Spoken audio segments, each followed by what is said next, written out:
Okay, guys, so we are reading Fairies Got Talent by Susanne Selfors.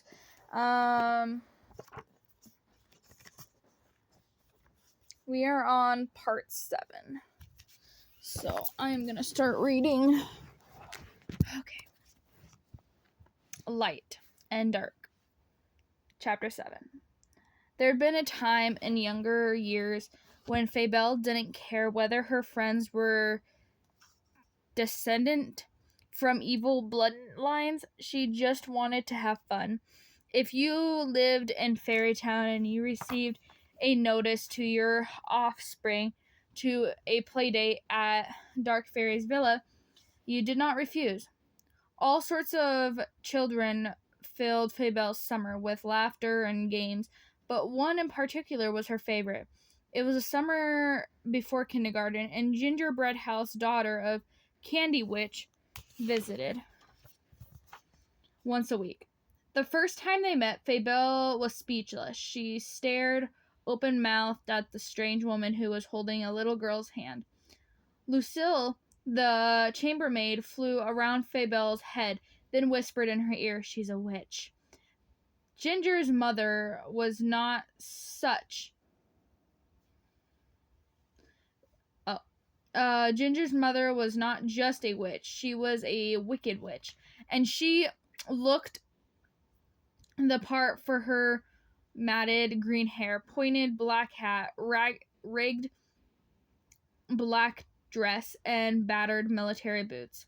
The Dark Fairy greeted her guests. "Fabelle, darling, I'd like you to meet the Candy Witch and her adorable daughter, Ginger." "Hello, darling." "Dearie," oh my gosh, the witch said. She leans close to Fabelle. "Would you prefer to get baked or fricased?" Fabelle gulped. "I'm kidding, of course." The witch crackled.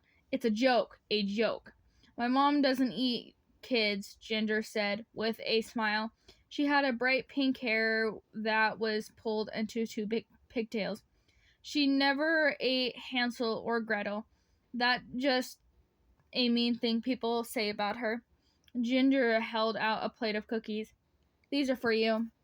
Fabelle peered at the doughing lumps. "Are those cookie hummings?" she asked. "Yep," Ginger giggled. "They're made with singing sprinkles." "Wow." Fabelle reached for one, but the Dark Fairy gently blocked her hand. "I don't mean to insult you, but by any chance are those cookies poisoned?" The Dark Fairy asked the witch. "Poisoned?" She burst into a fit of cackling. "Of course not. I would never try to poison the Cameron's daughter." Fabelle turned and looked at Lucille, who was hovering beside her ear. "Comrade," Fabelle whispered. "They are comrades because they are both villains," Lucille whispered in return. "Go on, girls. Go play with the Candy Witch, and I visit," the Dark Fairy said. "But don't bother the goblin guards, and don't go near the dragon. He hasn't been fed yet." With squeals of delight, each girl grabbed a cookie and ran outside. Fabelle ate her cookie in 2 bites. Ginger put an ear to Fabelle's tummy. "It's like humming," she said. They both fell over laughing. Those summer days were lovely and carefree, rolling in the grass, leapfrogging through the garden, splashing in the koi pond. Ginger always brought new, unpoisoned treats like massive macaroons, spelly donuts, and cinnamon trolls. It was childhood as its best. One evening, after the day of playing with Ginger, Fabelle sat at the long dining table with her mother. Fabelle checked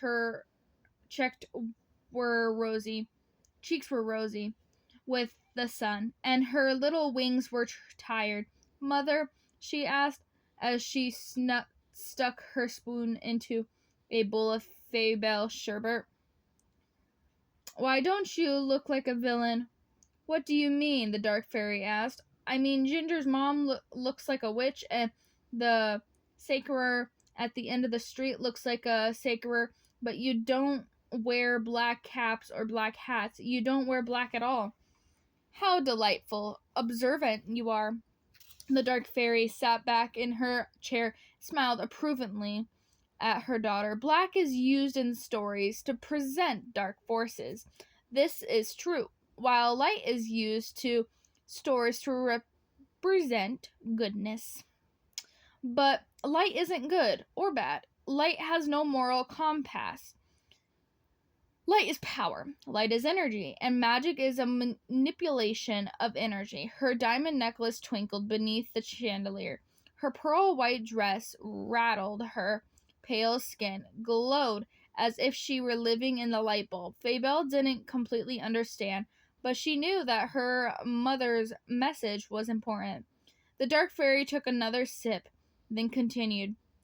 Why should we, the darkest of fairies, shroud ourselves in black caps and black hats? Why should we cling to the night? She pointed the finger at Fabel's bowl.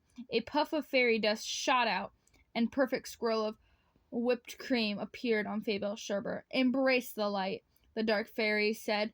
Never ever live in the shadows. And that is the end of part 7.